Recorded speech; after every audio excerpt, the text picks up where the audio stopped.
আমন্ত্রণ জানাচ্ছি উচ্চতর গণিতের আরও একটি ক্লাসে টেকনিক ইজি এডুকেশনের পক্ষ থেকে। আজকের ক্লাসে আমরা এই যে স্থানাঙ্ক জ্যামিতি দেখতে পাচ্ছ এর কয়েকটি সংক্ষিপ্ত প্রশ্ন সমাধান করব। আজকের পর্বে থাকছে প্রশ্ন ক এবং প্রশ্ন খ।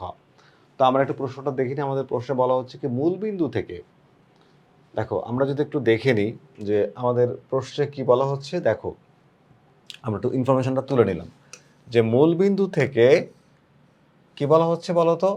এই দুইটা বিন্দু আছে, একটা বিন্দুর স্থানাঙ্ক হচ্ছে -5 আর হচ্ছে 5, আর একটা বিন্দুর স্থানাঙ্ক হচ্ছে 5 এবং কে। বিন্দুদ্বয় সমদূরবর্তী হলে কে এর মান নির্ণয় করো। তো দেখো আমরা প্রদত্ত যে তথ্যগুলো সেগুলো তুলে নিলাম যে এ আর বি এর, এটাকে ধরলাম এ এবং এই অংশটাকে আমি মনে করো যে ধরলাম বি, এই অংশটাকে ধরলাম বি। তাহলে এই -5 এটাকে এ বিন্দু, আর 5 এবং কে কে ধরলাম বি বিন্দু, আর মূল বিন্দুকে ধরলাম ও, ওর স্থানাঙ্ক হচ্ছে 0 0, অর্থাৎ এক্স এর এবং ওয়াই এর দুইটারই মান 0। অর্থাৎ তোমার হচ্ছে ভুজ এবং কোটি অ্যাবসিসিয়া পয়েন্ট আর অর্ডিনারি পয়েন্ট দুইটাই 0। তাহলে এখন প্রশ্ন বলছে যে মূল বিন্দু থেকে এই দুইটা বিন্দু যে দূরত্ব বা সমদূরবর্তী, অর্থাৎ দূরত্ব সমান। তাহলে আমরা কি করব, আমরা এই দুইটা বিন্দুর দূরত্ব বের করব। তাহলে ও এ বিন্দুর দূরত্ব, ও এবং এ বিন্দুর দূরত্ব মানে ও এর দৈর্ঘ্য। তাহলে আমরা ও এর দূরত্ব বের করি। চলো, সূত্র তো আমরা জানতাম যে √x2 - x1 whole square plus y2 - y1 whole square. তার মানে সূত্র তুমি একটু লিখে দিই প্রথমবার, x2 - x1 whole square plus y2 - y1 whole square. একটু আমরা যদি খেয়াল করি, দেখো এই যে ফর্মুলাটা আমরা এখানে লিখছি, অর্থাৎ তাহলে দেখো এই যে x2 বা x1 যেটা তুমি ধরবা এটা তোমার ইচ্ছা মতো। তুমি x1 কে আগে লিখতে পারো, চাইলে x2 কে পরে লিখতে পারো, কিছুই ম্যাটার করে না। আর এগুলোর বিস্তারিত কিন্তু বেসিক ক্লাসে আমরা এগুলো পড়িয়েছি, তোমরা সেই ক্লাসগুলো একটু দেখে নিলে তোমাদের জন্য বুঝতে সুবিধা হবে। এখন আমি ও এ, এই যে ও বিন্দু আর এই বিন্দুর মধ্যবর্তী যে ডিসটেন্স, সেই ডিসটেন্সটা বের করার চেষ্টা করব। দেখো ও এ কে যখন আমি চিন্তা করছি, এই যে ও এ, এই দুইটা বিন্দু, তাহলে এদের যে স্থানাঙ্ক, এদের স্থানাঙ্ক কি x2 - x1। দেখো x2 বলছি আমি, এখানে খেয়াল করো এই যে x2 হচ্ছে, তুমি যদি এটাকে x1 ধরো তাহলে এটা অটোমেটিক্যালি x2 হয়ে যাবে। যদি এইটাকে x2 ধরো তাহলে এটা x1 হয়ে যাবে। অর্থাৎ প্রথম যে স্থানাঙ্কটা সেটা হচ্ছে x এর, আর পরেরটা হচ্ছে y এর। তা ধরো যে আমি এটাকে ধরলাম হচ্ছে x2, আর এটাকে ধর x একে ধরলাম x1, তাহলে এটা হচ্ছে x2। তাহলে ও এ, ওকে ধরো তুমি 0, আর এখানে হচ্ছে মাইনাস, আর এই মাইনাসে +5 এর হোল স্কোয়ার লিখতে পারবা, প্লাস y2 - y1। যদি এটাকে y2 ধরো তাহলে এটা হচ্ছে y1, তার মানে 0 - 5 এর হোল স্কোয়ার। তুমি কিন্তু এটাকে উল্টায় ধরতে পারবা, কোনো অসুবিধা নেই, অ্যান্সার একই আসবে। এই -5কে আগে লিখে 0কেও পরে লিখতে পারবা, কোনো সমস্যা নাই।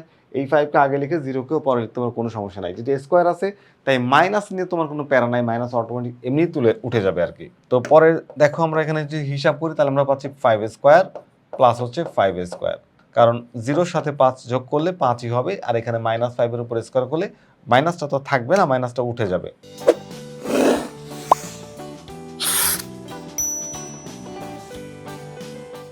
তবু আমরা মাইনাসটা দিয়ে রাখলাম। হ্যাঁ, ওকে, চলো এখানে আমরা 5 এর স্কোয়ার করলে পাচ্ছি 25, আর -5 এর স্কোয়ার করলে পাচ্ছি 25। তাহলে যোগ করলে আমরা কত পাচ্ছি বলো তো, √50। এই যে পেলাম √50 একক। আপাতত এই পর্যন্ত রেখে দিই। হ্যাঁ, ওকে, আপাতত আমরা এটাকে এই পর্যন্ত রেখে দিলাম। এরপরে আমরা কি করব, এরপরে আমরা যেটা করব সেটা হচ্ছে কি, যে এই দেখো বলছে যে মূল বিন্দু থেকে এই দুইটা বিন্দু সমদূরবর্তী। তাহলে আমি মূল বিন্দু থেকে এই যে ও, এটাকে ধরছি ও, মূল বিন্দু হচ্ছে ও, যেখানে 0 আর 0, এই দেখো 0 0। আমি এবার হচ্ছে ও বি এর দূরত্ব বের করব। তাহলে ও বি সমান কি হচ্ছে, ও বি, দেখো ও আর বি এর ডিসটেন্সটা কি হবে। তাহলে ও সত্যি ধরছিলাম হচ্ছে 0 আর 0, আর বি এর জন্য আমাদের স্থানাঙ্ক আছে কি 5 আর হচ্ছে কে। তাহলে চলো ও বি √ এই যে এটাকে কানেক্ট করার চেষ্টা করি, এটাকে কানেক্ট করার চেষ্টা করি। তাহলে ধরো এটাকে ধরো x2, এটাকে ধরো x1, সমস্যা নাই, একটা ধরলেই হয়। তাহলে 5 - 0 হোল স্কোয়ার প্লাস এটাকে ধরো x2, এটাকে ধরো সরি এটাকে ধরো y2, এটাকে ধরো y1, তাহলে k - 0 এর হোল স্কোয়ার।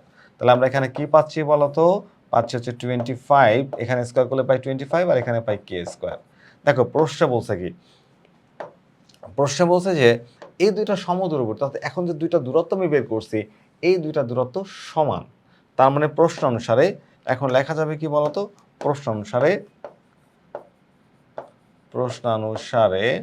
কি লেখা যাবে, যে O A is equals to O B, O A is equals to O B অথবা O B is equals to O A, তুমি যেটা লিখবা সেটাই সঠিক, সমস্যা নাই।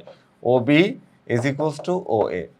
এখন আসো, এই ওবির মানটা কি বের করেছি দেখো তো। ওবির মান আমরা বের করেছি হচ্ছে তোমার এই দেখো, এই যে √25 প্লাস হচ্ছে কে স্কোয়ার ইজ ইকুয়ালস টু, এখানে কি বের করেছি √50, কি √50। আচ্ছা, এখন দেখো এই দুই পাশ থেকে চাইলে আমরা কি করতে পারি বলো তো। দুই পাশ থেকে চাইলে আমরা এই রুটটাকে বাদ দিতে পারি। দুই পাশে রুট কাটা, স্কোয়ার করলে রুট থাকবে না। তাহলে এখানে 25 প্লাস হচ্ছে কে স্কোয়ার, 25 প্লাস কি হচ্ছে কে স্কোয়ার ইজ ইকুয়ালস টু 50। আচ্ছা, এই 25কে সাইড চেঞ্জ করলে ওই পাশে চলে যাবে। তাহলে কি হবে বলো তো, এই যে K square is equals to 50 minus 25। তাহলে কত পাচ্ছি আমরা? পাচ্ছি হচ্ছে যে K square is equals to 25। এই স্কোয়ারটাকে যদি ওই পাশে পাঠায় তাহলে কি হবে? তাহলে রুট হয়ে যাবে। তাহলে K is equals to plus minus √25। তাহলে K equals to plus minus √25। এখন দেখো, যেহেতু রুট করবো তাই প্লাস মাইনাসটা আমরা দিব। তাহলে প্লাস মাইনাস রুট করলে কত হচ্ছে 5। তার মানে এই কে এর ভ্যালুটা +5ও হতে পারে -5ও হতে পারে। তাহলে আমাদের প্রশ্ন বলছিল কি কে এর মান নির্ণয় করো। তো কে এর মান তো নির্ণয় করে ফেলেছি। প্রথমে আমরা ও এর ডিসটেন্স বের করছি, দেন আমরা ও বি এর ডিসটেন্স বের করছি। এরপরে আমরা কি করছি বলতো, আমরা প্রশ্ন অনুসারে দুইটা ডিসটেন্স সমান করে দিয়ে কে এর মানটা বের করছি। একদম সিম্পলি হিসাব করছি আমরা এটা। তাহলে আমাদের অ্যান্সার কিন্তু এই যে কে এর মান হচ্ছে কি বলতো, এই যে +-5। তো যাই হোক, আমরা এটা বুঝতে পারলাম। এরপরে আমরা পরের প্রশ্নটি চলে যাব। আমাদের পরের প্রশ্নটি দেখো, বলা হয়েছে 4টা বিন্দু দেওয়া আছে এ বি সি এবং ডি, শীর্ষ বিশিষ্ট এবিসিডি চতুর্ভুজের ক্ষেত্রফল কত। তো এই চতুর্ভুজের ক্ষেত্রফল আমরা খুব সহজেই নির্ণয় করতে পারবো। আমরা এই 4টা বিন্দুকে একটু তুলে নিলাম এবং এই বিন্দুগুলো ঘড়ির কাঁটার বিপরীতে আবর্তিত। তাহলে আমরা লিখব যে ঘড়ির কাঁটার বিপরীতে আবর্তিত বিন্দু সময়ের বসিয়ে এবিসিডি চতুর্ভুজের ক্ষেত্রফল। যেহেতু এখানে মাইনাসে এ এ প্লাসে তোমার হচ্ছে মাইনাসে 0, তারপর যে কোনো একটা বিন্দু থেকে তুমি ধরে এর ক্ষেত্রফলটা নির্ণয় করতে পারবা। তাহলে আমরা চলো এই ক্ষেত্রফলটা নির্ণয় করার মানে চেষ্টা করি। তাহলে এ বি সি ডি চতুর্ভুজের ক্ষেত্রফল। তো ক্ষেত্রফলের সূত্র কি? আমরা জানি যে মডুলাস হাফ ইন্টু, এই যে দেখো হাফ মডুলাস দিবা, কারণ ক্ষেত্রফল তো ঋণাত্মক আসবে না। তাহলে হাফ, তুমি একটু এভাবে আমরা একটু হিসাবটা করি। হ্যাঁ, হাফ দিলাম মডুলাস। এইবার যেখান থেকে শুরু করবো আমরা সেখানে এসে শেষ করব। প্রথমে এ থেকে শুরু করলাম। তাহলে এ থেকে শুরু করলে এর যে স্থানাঙ্ক আছে একটাকে উপরে এইভাবে দেখো -a0, এক্স এর মানটা উপরে, ওয়াই এর মানটা নিচে লিখবা। পরে আসো বি, বিতে আছে 0 - a, এক্স এরটা উপরে আর ওয়াইটা নিচে। তারপর হচ্ছে এ আর হচ্ছে 0, এ আর হচ্ছে 0। এরপরে তারপরে কি আছে বলতো, 0 আর হচ্ছে এ 0 0 এ। ওকে, তারপরে শুরু করছিলাম কোথা থেকে? এই এ পয়েন্ট থেকে। আমরা যে পয়েন্ট থেকে শুরু করব ঘুরে, ঘড়ি কাঁটা বিপরীত দিক ঘুরে আবার সেই পয়েন্টে শেষ করব। তাহলে এখানে -a আর হচ্ছে 0, -a আর হচ্ছে 0। তাহলে চলো এইবার আমরা কি করব, আমরা এবার এটাকে যদি হিসাব করি তাহলে হাফ, এই দেখো এইভাবে আমরা গুণ করব। কি করব? গুণ করব। প্রথমে যখন উপর থেকে নিচে ক্রস ক্রস গুণ করব সেগুলোর মধ্যে পজিটিভ সাইন হবে। তাহলে এখানে মাইনাস আর মাইনাসে তো প্লাস হয়ে যাচ্ছে। তাহলে এ আর এ গুণ করলে হয় এ স্কোয়ার।